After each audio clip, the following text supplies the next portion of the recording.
while because I've been traveling, you've been busy and everything. But excuse the glasses, but we're here with the one and only Dr. Nasser. We're here at Onyx. We have to wear glasses because if he sees my eyes, it's going to be a disaster. I was almost going to wear a polo neck. No, I know, seriously. Okay, let's take them off. But we'll take these off. I see. How are you? Nice I'm good. to see Good you. to see you here in Dubai. Welcome back to Dubai. We're always happy to see Dr. Nasser. Always a pleasure to see you. You know, I have a problem. See, I need to iron my eyelids whenever I wake up in the morning. We got to deal with that later. But let's talk. Can you tell us a little bit about yourself? Tell these lovely people exactly who you are. We know who you are. Okay. So I'm an aesthetic doctor. I'm based in Geneva, in Switzerland. And often people ask, well, what is an aesthetic doctor? So my specialty is treating patients without surgery. So it's all non-invasive techniques that involve injections, devices, and cosmeceuticals, basically. Actually, this is what we love because you're a great advocate for skincare. It's not, you're not, I mean, I've only known you for a little while, but I love the fact that you want to treat the skin to give it, it's, you know, especially you're not a great advocate for, okay, let's do fillers, let's do this. You're more about skin rejuvenation. But where do you start? I mean, there's so many treatments, aren't there? There's Profilo, HIFU, Morpheus, Volite, Scarlet, Exosome, and Neogen, which is a new one, and Onyx being the only place in the UAE or Dubai. Yeah, correct. let's just also say that, I mean, you're a visiting aesthetician here at Onyx, right? Well done. I wouldn't be able to get that I name can't even get it out. So it's either Geneva, and I know sometimes you go to Paris, but in Dubai you only work at Onyx, and so that's great to know. One of my favourite places. Yeah, we know you. You need to live here with the way I'm saying. No, but it's okay. So yes, I'm joking. As Nez says, there are so many things on the market at the moment, right? And you know, before I remember someone telling me about what was it called? It was called the Dracula facial, which turned out to be I've never had that. PR. It's the blood. You know, what they PRP. take is PRP, right? And then it sort of evolved.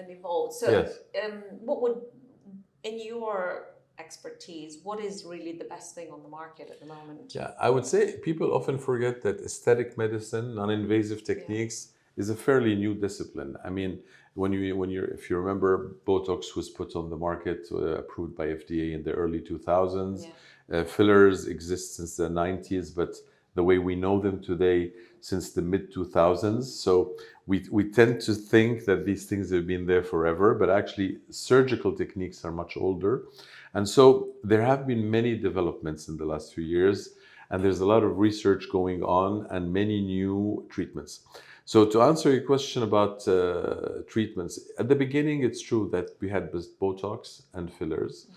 People were choosing either or, and devices were not as developed as they are today, because basically what has changed in devices is the combination of advances in the computers and the lasers. So you see, for example, if you look at lasers in the 50s, we knew how to deliver energy. But now we know how to deliver it in different patterns to reduce downtime. Because one of the most important things in aesthetic treatments is having a very short downtime. People are busy, they travel a lot, they are exposed to the sun, and they want treatments with the minimal downtime. This is my favorite type of technology. Lack of that. Yeah, I mean, but we're not people that use a lot of stuff like that. But yet you still have, and this is the thing that freaks me. I mean, it's a huge industry, right? It's worth billions. Yeah. I think most people prefer to spend money, right? But if it makes them feel better, go ahead. So why, with all the advancement, with everything that we know, are people still looking like, you know, the Jocelyn Wildenstein? I mean, I see some people and I think, good Lord, what have you done? Yeah. When do you know how to stop? And then you see someone like Demi Moore, who all of a sudden has transitioned. That's surgery. But we need to find out. But, you know, that's my main issue is, like, who do you know? How do you know that it's a good doctor? How do you know? Who can you trust? How do you go about, like, finding a clinic? I think, so the first answer to the question, why do celebrities, for example, often have poor results? One of the things is, first of all, there's personal taste. There's, in some cases, a form of addiction. There's also a problem with body image perception. I agree that's with something addiction that's going. and Yeah, exactly. Body perception is really a very common issue. And also, don't forget that techniques in injection have changed. As I mentioned before, the products have changed. We used to do camouflaging with superficial injectables. Today, we inject hyaluronic acid, which people call fillers, deeper to give structure and support. And if you inject these products superficially, they will be visible and they will give odd results. And so, now you see women with faces out here. yeah, so it's a combination of client's choice, a bit of pressure, body image perception, and also doctors who are not all, as people might think, good injectors. And so that joins your question: how do you choose a doctor?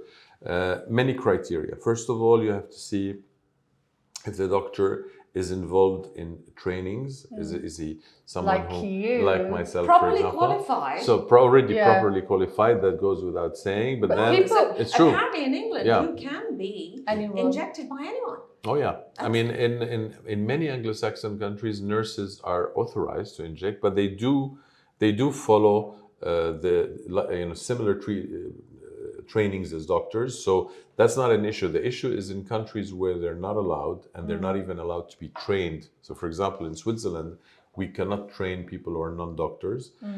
But there are many people who are non-doctors who inject, and it's very dangerous. There are regularly severe complications like skin necrosis and even blindness, things like that. Yeah. So people should really choose very carefully based on competence and not only on price. Yes. So whenever prices are low, there's something that is doubtful. It means either the product can be a fake product or expired product. This exists. There are also many products that people buy on the internet that are not reliable. And then there's also the injection technique, which implies using gloves, removing makeup, disinfecting. It seems so basic, but I know doctors who inject without gloves. Are you joking? And people who don't remove makeup, and I've seen patients with severe infections. So this happens. So to choose a doctor, of course, good qualifications and degrees, training, someone who speaks at conference, someone who trains, someone who himself also is up to date. And this is usually visible on their either Instagram or internet site. So people have to choose really very carefully. Yeah. And the other thing is, what you do, if you feel that someone's had like too many fillers or Botox, you say, no, it's not time. Even if you do have a party to go to, even if you do. Yeah. I like your very natural approach. I think it's important to be able to say no. I think if a doctor doesn't say no, it means he's doing it for other motivations than a good result. And I think if you want to obtain good results, you really have to be able to say no, this would look odd, or if you put more filler in your lips. And this actually scares many clients. Your favorite topic, Misha. I'm going to do a disclaimer here, and I apologize for anything I must say, but nobody, because if you have filler, sorry, but I've never seen anyone who looks good with any filler in their Well, Dr. Nasser might dispute you because he'll say his clients have the best lips. You cannot. I mean, it's first of all, but if somebody our age comes and puts filler in, I'm going to look really weird. That's a very good question, but I'd like to answer that because that's an important thing. Actually, didn't you? Yeah. So, if someone 30 years old wants to have her lips done, we can go straight for the lips. If someone a bit older, above 40, let's say, wants to have her lips done, then you need to have a full face approach first, because you see, you cannot treat the lips and leave everything else untreated, because that's what makes it look odd.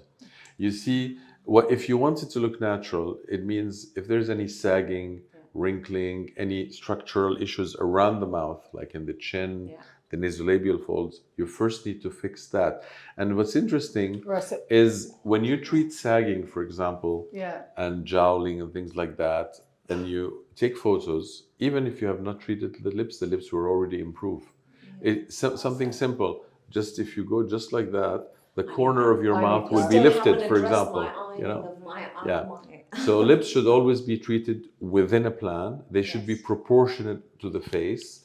They should, and also You mean you have, unlike the Donatella Versace? for Sorry, example, Donatella. exactly. So you have to also look at the proportions. What is a beautiful lip? A beautiful lip is a lip You're natural. that is symmetrical, that You've got has good lips, a good ratio between the upper and lower lip, and that have a nice defined contour. So, for example, let's take your example. You said you were scared.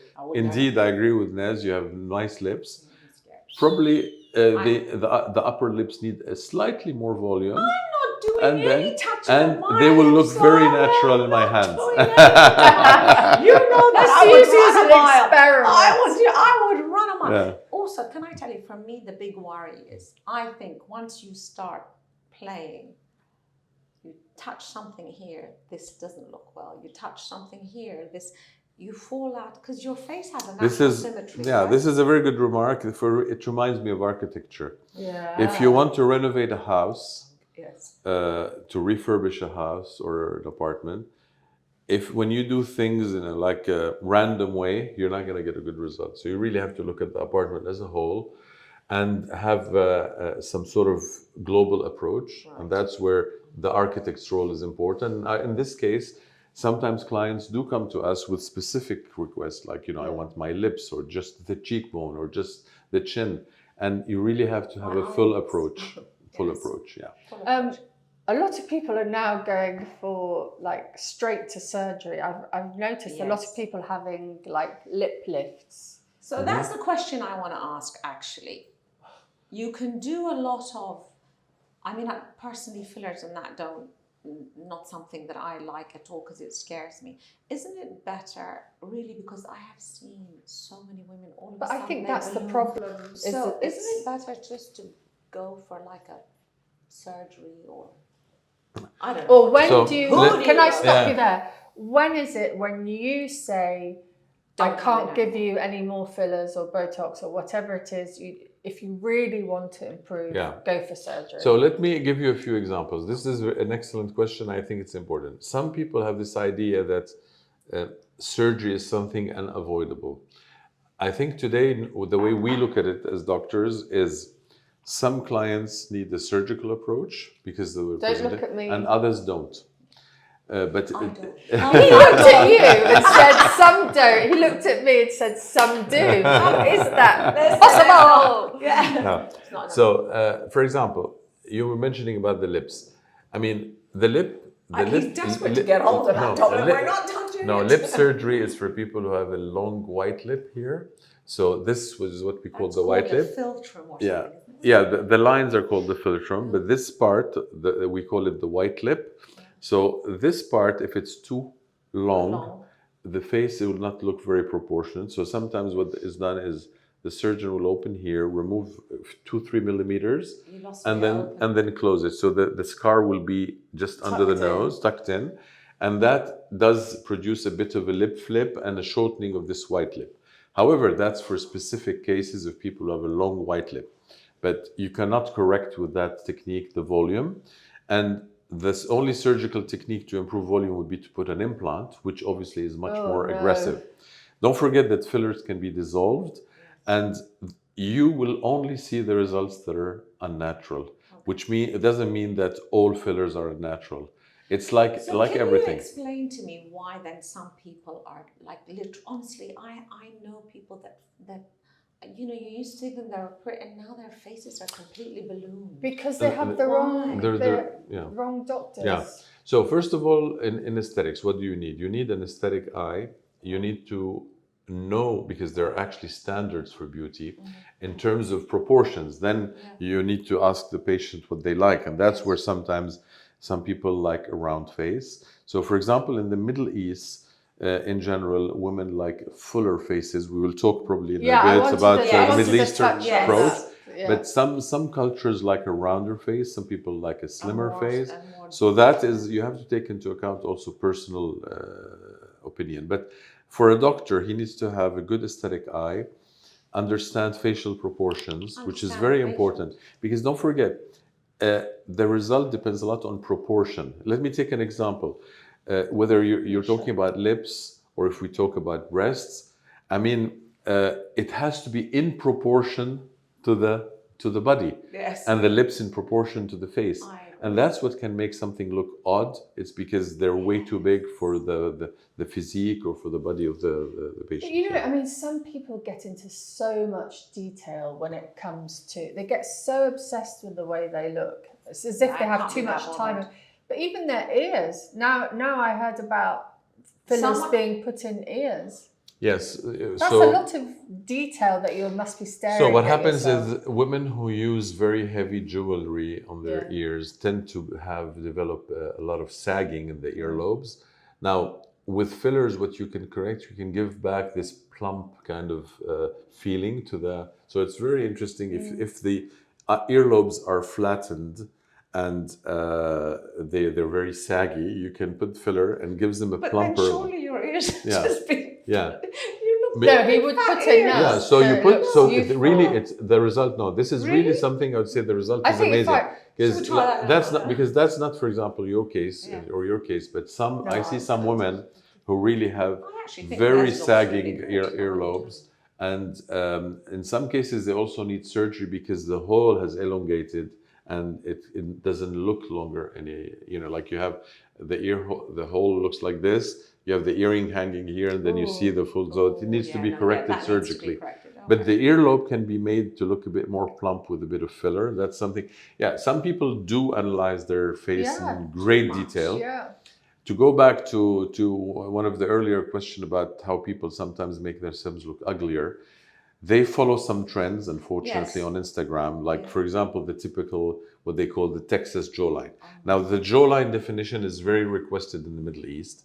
But some women tend to do it. There's a difference between... What is a Texas jawline? So what people call a Texas jawline is increased definition of the jawline. So more increased definition means there's a clear demarcation between your jaw and the neck. Like Jaws of the James Bond movie. Yeah. But what some women do is they end up with treatments that make them look very masculine. Yeah. Yes. Because there's a difference of just defining or projecting. You see, projecting meaning giving it more visibility, like laterally. For example, in a man, when this area is a bit projected, like a bit full, it looks okay, it looks masculine. In a woman, it makes her look masculine. Yeah. But people follow trends without realizing. But many people now are going back to more reasonable approach by dissolving, etc., because they're realizing that these treatments are not very reasonable. Yeah. Is it social media that drives these trends? In young clients, definitely. Yeah. There are fashions, there are trends that drive in terms of lips, for example, in terms of what they call fox eye. So this is something. So there are many. There are things that are trends or marketing. You mentioned earlier the vampire lift, which is really something that was nicknamed by Kim Kardashian. And it was basically, as you said, just simple PRP. So many people now believe that if you do PRP, which is platelet-rich plasma, drawing blood from your system and purifying it to platelets and injecting it. And some people really believe that this is going to lift your face and avoid you using fillers. But that's absolutely not the case. Yeah. It can improve your skin quality, but it's not a lifting treatment. It's not something that's going to correct jowling or nasolabial fold or things like that. I had Morpheus 8 with you. Yes. And Morpheus I love. Yeah, Morpheus, and I'd lost some weight due to stress and whatever. And you noticed that, because normally when you lose weight, but with the Morpheus, it kind of helps. Yeah. So Morpheus is different. Great. Thanks. You're looking great indeed. The Morpheus is basically radio frequency with microneedling, so you can deliver the radio frequency to different depths. It's painful. Well, I don't know. What happened when I did it with you? She was smiling and we were chatting. You're not normal. I was screaming. Very happy. No, it is a painful treatment, but in general we have ways to manage it, and it does vary a lot from one patient to the other. Yes. But the good thing is that it really delivers results. And as you mentioned, when people usually lose weight, they lose a bit of fat, so they lose the support under the skin, and sagging is increased. And in your case, no, because we did the Morpheus. Yeah, you did very well. Can I just go to something, because you mentioned as well about age and starting younger. So I walked past a Sephora yesterday, and it was packed full of girls that were maybe 13, 12, buying, skin product, hyaluronic Teenage girls. like no, but not 16-year-olds. No, like younger. 12. Why are they? Surely this cannot be good for their skin at that age. Hyaluronic acid and all that. It can't be good, right? But also, our mothers, they grew up using Nivea, for example. Yeah. And I don't know, like, anyone of their generation really going into surgery or fillers or Botox, but the pressure on us to do the same, I think, is... Well, I have to be honest, until I was 40, I didn't touch a thing apart from soap and water. Yeah. Nothing. Oh. But God rest her soul, my mother was the same. She never touched anything. I would answer your question the same way I would answer question regarding brands. If you in the 70s and early 80s, there were some brands that were already established that people knew about. But if we look at the young generation, there weren't as many brands as today, and there wasn't the internet, the advertisement, people getting advertisement on their cell phones, etc. And so branding now is part of life. People have to buy this type of tennis shoes or this type of sneakers or this type of jeans. You see, there's a lot of pressure on the young people, and the same thing for cosmetics. So basically, some people, and if you don't follow the trend, you're not in. You're not you're not trendy. So for example, some people say, "What? You didn't do your lips? You didn't do your cheekbones? Come on, where are you living?" Like some people feel that if you're not into that, you're not a trendy person. Yeah. So it has become part of being trendy. Also, I think it's a status thing as well. I Yes. was in LA maybe about 4 years ago, just before COVID. For the first time, there's a very famous doctor, I'm not going to mention his name. Dr. Simon Orient. I stopped by and I said, I'd like to have a consultation. They said, no, fully booked. And I said, okay, no problem. And I was about to leave and they asked me where I was from. And I said, I live in Oman. And she said, we can see you at 5. Oof. Okay. I said, okay. So my husband said, you're not doing anything. I said, no, of course I'm not, but I'd like to see, I would like to see. So went in and I saw, he wasn't available, but they showed me to somebody that works with him. A salesperson. And she said to me, she looked at me, she was a doctor, she worked there, she looked at me, she said, you don't really need much, but we could refresh you. And I said, so why, if I don't need, why do I? She said, it's a status. She said, how much you spend is obviously it's a status. People come in to show. Yeah. Why would you be messing with your face to show people That's just disgusting. that you can afford it? That's not right. So I would hope that if a young girl came in to see you and she didn't need it, you would say, come back. Yeah. So normally we try in our clinic, whether it's here at Oronex or in my clinic in Switzerland, to really deliver what people need for their age group, giving them advice, but not to follow these trends. And there are many things that are nicknamed after, they're just marketing. We mentioned the vampire lift. There's the Barbie neck. You've probably heard of that. They're all the Barbie neck is people who have their muscles here injected to have a slimmer neck. So some doctors do that. But can that go badly wrong? It can go badly wrong, because if you inject the wrong muscle, you might not be able to hold your head straight or things like that. So there are things. I think it's very important and to make our listeners understand that there's our everyday life in our clinics, treating people who are just seeking to look more fresh, to solve sometimes a problem. It can be a thin lip, maybe flat cheekbones, things like that, improving wrinkles, etc., or sagging. And then those who are coming to follow trends, who are into these marketing, kind of pitfalls. And one has to be very, very careful, especially when it's young people. One has to really give them advice, because the idea is not to fall into these treatments that can be dangerous indeed. Could we ask you then, as someone that we trust, if you could go through the decades, Mm-hmm. like what do you advise? I mean, obviously, Yes. people would At differ. different ages, yeah. Like but in your Yeah. 20s, what you should Yeah. do in Yeah. your 30s. Or what you definitely shouldn't Shouldn't touch. Yeah. So I think the first thing in the Lovely question. in the 20s, it's all about the beginning of prevention, because we start aging from around the age of 29, 30. This is something that people don't know, but you start losing actually bone and collagen from that age. And we actually see. No one told us. So, But I heard that Botox is. Some yeah. people say that you should start Botox. Yes. So actually, the scientific community recommends to start Botox when you start developing important wrinkles. And that's not only age related, it's related to the activity of your muscle.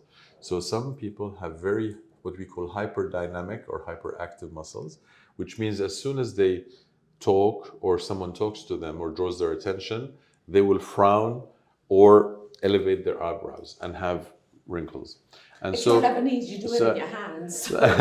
so if you don't start your Botox early, what's going to happen is that already in your early 30s, if you have a thin skin, if you're often exposed to the sun, the wrinkles are going to start being visible even at rest, which means when you're not animating your face. And then it's too late. And what I always tell my patients is what you accept at 30 because you're still young and you feel young, you will not accept at 40. So some people who say at 30, I don't want to do Botox. These same people at 40 will say, I wish I had done Botox at the age of 30. So we recommend that people start early. And it's really not like some people might But think. just for certain, like Yes, for certain things, for problem. You solve a problem, you monitor a problem that could become worse for later, but you don't push for treatments if they're not necessary at that age. And don't forget that it's not all about anti-aging. We also have enhancement and correction. And I want to talk about these two because it's very important, I think. Some people see aesthetic medicine as only an anti-aging treatment. It is not. It's for young people. Often there's also what we call correction. So correcting a hump on the nose, thin lips, flat cheekbones. Some people might have an undefined, even at the age of 24, they might have a very undefined transition between the face and neck, which doesn't look very young. It makes them look a bit older. So these are things that we call correction. There's enhancement, which means enhancing a natural trait that's already there, but that could be improved. It could be the cheekbones, it could be the lips, it could be also the jawline, the nose. So sometimes it can be very slight tear trough. So there's correction, enhancement, and then beauty, what we call beautiful aging or accompanying the aging process. Beautiful aging. Yeah. I have a friend actually. She from her 30s, she's been having Botox, which she looks amazing. And even during COVID, where we couldn't do all of that stuff, it didn't because she'd done it so much before. You know, she's and this is 45 also, but now. this is, I think, very important what you touched upon. We shouldn't look at what you do as just something that like a Kardashian wants to look to change her look. It should be something you can do something that makes you feel better. Yeah, exactly. It makes people feel good. Yeah. It's like, remember when we talked with Dr. Appa about doing the smile, it gives you that confidence. Yeah. So do something that makes you feel better, but don't do something because someone's telling you that you should do it, especially not on TikTok. Can we quickly touch on the trends that the Arab women? Yes. Do you want me to finish regarding the age? Yes, sorry. Sorry. So in the 20s, there's another important thing is if people have acne scars, they should start tackling them, and we have treatments for that. We can use collagen stimulation like diluted Radiesse. We can use Morpheus. We can use exosomes. So we will talk later about exosomes. So we have a lot of treatments that we can use for acne scars, and it's good to tackle them as soon as they appear, which is often after the acne bursts in the teenagehood. And so in the 30s, people start developing a bit of sagging, sometimes a bit of under eye hollows and wrinkles. So it's an age where you start doing a bit of prevention. Typically, what we recommend is collagen stimulation and skincare. Now, skin quality today is not just about cosmeceuticals. You know, it's important to hydrate your skin, to use retinol, vitamin C, all these products that are really scientifically proven to be good for the skin, but also to use treatments at our clinics They can be what we call skin boosters, which are thin hyaluronic acids that we inject superficially to hydrate the skin. Is that like HIFU? No, not no. HIFU. Skin booster. This They're like skin booster. They're called it's skin like similar boosters. to Profilo, exactly. Yes. That's the idea of Profilo. This is really something that's important because in the 30s you're building your collagen for later years. There are also treatments like polynucleotides, exosomes, which are proteins basically that stem cells use to communicate with other cells. I used exosome for my hair, Yeah. which was because I had Exactly. I was really thinning, and I used It's it. excellent. It's It good. works It much works better than good, PRP. yeah. So exosomes, the polynucleotides are the present and the future because they really work much better than previously commercialized products. And exosomes are either from human, animal origin, which are not authorized in most countries, or from plant origin, which is authorized in many countries. Which are the best in your opinion? So currently is exosomes from plants from Korea. There's a company called Everyone Exokogyo. always brings up Korea. Koreans are known scientifically to be Yeah. the best in skin quality. Yes. They Yeah. care a lot about skin quality. And I want to talk a few minutes just about skin quality, which is actually something very requested in the Middle East. So that will bridge to the question about Yeah. the Middle Eastern patients, which have some So good. We can have characteristics. him on all the time. Yeah, Yeah. we don't even, Yeah. and he remembers what we asked us. We don't. Everything is interlinked after all, Yeah. yeah. So you mentioned earlier that people before were just asking for Botox and filler because that's what they had. But today, skin quality is very important. If you have someone who has a beautiful face, beautiful lips, beautiful cheekbones, and some acne scars and pigmentation, the face will not look good. It's just something is missing. And so skin quality is important, but it's a very vast topic because you can use devices, you can use boosters, you can use exosomes, you can use microneedling. There are really a lot of treatments that have to be adapted to the situation. You can use Neogen, so there are really a lot of things, devices, injectables, etc., and cosmeceuticals. So skin quality is important. It's very requested in the Middle East. Why? Because in the Middle East, melasma is very common, hyperpigmentation is very common. So melasma often appears in patients either after pregnancy or just because it's inherited. So it's typically on the forehead, on the sides of the face, it's pigmentation. That's quite difficult to treat, but we have now more modern treatments that can improve it. It cannot cure it, but improves it. And so, Actually, because after I had my son, I had a lot of pigmentation here, which I'm still trying to. No, but it's. So, I don't mind pigmentation. For some But reason, some pigmentation people- doesn't bother me. yeah, but it's like. but you my know that it's one of the cousin- most common requests that we have in the To clinic. fix, yeah. It Yeah. can really No. affect Also your. here, I mean, if you're not noticed in the Middle East, everybody's asked for whitening. Yes, No, not exactly. Not Exa- whitening. yeah. That freaks Not me whitening, out. but my cousin, for Yeah. example, had pigmentation after she had her kids all here. She was so conscious of it. Yeah. Yeah, so then And it you affected should. her. In things like that, then you should take care of Yeah. it. It's if a common you can. request, especially that it's very common in the Middle East, but it's also very common since we're in Dubai in the communities from India and Pakistan because they're darker skin, also in South America. So there are some communities that have That more, prefer- much more frequently the melasma. Okay. And so then we mentioned the 20s, the 30s, then in the 40s we start having a much more broader approach, which means there's toxin, there's filler, there's collagen Which stimulation means lie down, go to devices. sleep, we'll give you general anesthetic and And fix I you. want to bring in a remark regarding surgery. So surgery for us as scientists, as doctors, is for clients who cannot be treated with non-surgical methods. But it doesn't mean that you absolutely have to go to surgery. Because let's take an example. If you take now a patient who's 30 years old and you start treating her, and if she has a combination of good genetics, good follow-up, etc., she might not need a facelift. And surgery doesn't solve all the problems. So surgery solves sagging. It does not solve under eye hollowness. You need to put either filler or fat grafting. It doesn't solve Botox. It doesn't solve the lips. So you still need aesthetic doctors because you only solve the sagging part.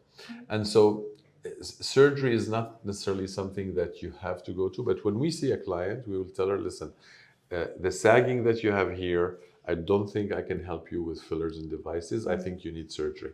Some people with under eye hollows, might need surgery. But in some cases, you have severe situations that you can treat with, I've treated a client once with severe eye bags, and you treated it just with fillers because she doesn't want surgery. And that depends a lot, the surgical approach depends a lot on the clients. You were mentioning that some people go to that. Some people have a pragmatic approach. They say, okay, do I want to do non-aesthetic, non-surgical treatments for 10, 15 years? Or do I want to do surgery and get done with it? Straight for the kill. Now, one of the problems is that a facelift has a certain lifespan, and depending on how deep it is, because there's superficial facelift and deep plane facelifts. And so it depends which facelift you do. The deep plane are technically more difficult, so not all doctors do it. They carry higher risk as you go into planes where you have blood vessels and nerves, etc. But it gives a better result. However, the life expectancy now is much higher. So people used to do a facelift at 50, 55, thinking, okay, I'm done. But at 75 and 80, women are looking great. I have clients who are 85, 87 who come for fillers and Botox. So sometimes you need to redo it, and doing a second and have facelift. They already done a facelift, those clients? Or? Some of them yes, and some of them not. Let me tell you, I've seen 2 people up close that have done full facelifts, and they've been to some of the best doctors. Literally, I mean, they've spent hundreds of thousands. Does your skin continually grow? Is that why? Or it's because your bones shrink? Let me give you my take on that. I think some facelifts are just incredible. I have patients. Agree. I have patients who just look great. I think we all base our appreciation on the friends, the people we see, etc. But we see 15, 20 clients a day, all year round. And also the advantage of Dubai and Geneva is that we see clients who have been treated elsewhere. Like some of my clients have facelifts in Los Angeles, in London, in Paris, in Dubai, in Beirut. So I get to see people treated everywhere by some clients, by doctors that I know or that I heard of. And some results are just magnificent. So I'd like to ask you a really important question. What, can we have the numbers of the random ones? Can we know, in your opinion, because you don't do facelifts, right? No. In your opinion, the top 3 people that you've seen the best results from? If you don't want to give names, you can give cities. But just give me the names. Well, first of all, who did Demi Moore's? Do you know? No, I'll have to inquire. But she looks good. She's 61 and she really looks amazing. Because at a Fendi catwalk, she looked chiseled. There's some images of her that I felt really actually quite sad seeing them. I've seen, I remember 3 great facelifts. All from the same Los Angeles, London, and Milano. In Italy, they have very good doctors. Actually, Italian aesthetic medicine is excellent.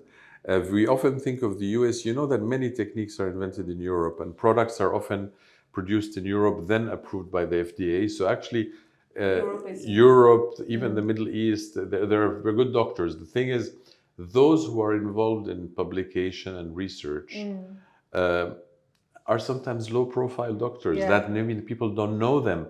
And some doctors might have 50,000 followers, be invited to parties, know all the socialites in the cities, but it doesn't mean they're the best. There's a difference between popular or celebrity and being excellent in your field, recognized by your peers. And that's what's important, is someone who's recognized by his peers. I find that's a lot in different industries. There's a lot. In different industries. It's not, people now presume because they've got a lot of followers. They've got a lot of followers, they know what they're talking about. But that's got nothing to do. They just know how to do small snippets of entertainment. I know some influencers in Geneva who have a lot of followers, and frankly, I wonder how. What makes her different, from others. One statistic that's interesting, since we're in Dubai is the city with the highest number of cosmetic doctors. 47 for 1 million inhabitants. So that's published. There's 47 cosmetic surgeons for 1 million inhabitants. So Dubai is 4 million, right? Wow. So 4 million multiply 4 by 47, you're at $200. It's a lot. Wow. It means you have 200 cosmetic surgeons. You have to add cosmetic doctors, dermatologists, etc., etc. There's a series of articles that I strongly recommend for doctors or non-doctors called "Thriving in Aesthetics." So these articles were basically I could even send them to you. They were written by a group of doctors, led by two very prominent doctors. One is called Stephen Diane, who's based in Chicago. He's a plastic surgeon. He's one of the most famous in our community because he gives a lot of speeches, publishes a lot. He's really a respected figure. And one called Sabrina Fabi, who's a dermatologist in San Diego. So glad So these two doctors have gathered roundtables to talk about the different ethnicities. So there's the Asian patient, Middle Eastern, African, American, European, etc. And it's called Thriving in Aesthetics. So they had a roundtable, and on the Middle Eastern roundtable, there were also some doctors, one Lebanese, one from the Emirates, Hassan Galadari, and then there's Nabil Faqih from Lebanon. So these two doctors are very famous. They publish, they're respected in the community, etc. And they spoke about what characterizes the request in the Middle East, or what. So there aren't a lot of publications on the anthropometric features of the Arabic woman. Let's say what makes, because there are some studies for other ethnicities about the cranium, the skin, the fat, like really all the differences in the structure. But we know some characteristics. They ask for a lot of skin quality treatments. They ask a lot about periorbital treatments, like they like almond-shaped eyes. They like to have treatments around the eyes because it's one of the visible parts. The lips, especially if they wear and hijab, the nose, especially if they wear the hijab. Exactly. They like fuller faces. So this is also something that's rather ethnic, But obviously that's statistically general. Then there are differences, of course, between the Gulf and the Levant, Lebanon, Syria, Jordan, etc. In that area of the Levant, actually, women by nature tend to have thin lips. They tend to have a hump on the nose with the typical Arab slanted nose, etc. In general, that's why nose surgeries are very requested. Or even though it's funny though, we don't consider nose surgery as like plastic surgery. We just think that that's something that you need to do. Exactly. But it's actually an aesthetic procedure. And the country where it's the most common is Iran, as you know. That's known. Almost every woman in Iran has had a nose job. And that's a very famously known. So I think it's now time for... What's going on? Well, we've decided to make a few little changes, listening to your feedback. So top 5 is going to have its own little section. Enjoy.